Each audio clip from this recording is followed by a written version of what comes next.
Ganda ng pagka-balance nitong photo na to. Kasi pag hinati mo sa gitna, no, may subject, then ito yung kanyang sasakyan. Sasakyan.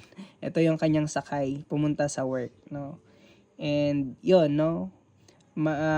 Tignan nyo din yung details, 'di ba? Luma na.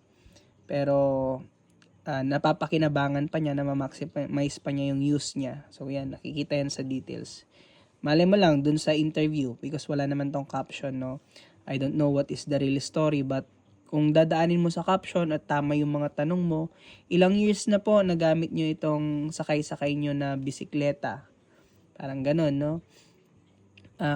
Kayo lang po ba gumawa nito? 'Di ba? Doon na siya iikot, and siya na rin ba nag-welding ng mga parts nito? 'Di ba? So, doon kayo iikot. Depende lang naman yan sa interview. Sometimes, nagkakamali tayo or hindi natin na ma-maximize lang kung ano yung nasa photo kasi iba-iba yung mga tinatanong natin. Nagpo-focus tayo kung sino yung anak niya, sino yung ganito, ilang taon na siya, ilang taon siya nung nag-asawa siya. Umiikot tayo sa kakaibang kwento na hindi naman talaga kailangan sanang i-share pa, no? And hindi siya connected na dun sa photo mismo. So, yun lang. Ingat tayo, no? If maganda yung question natin, matutumbok natin yung magandang kwento.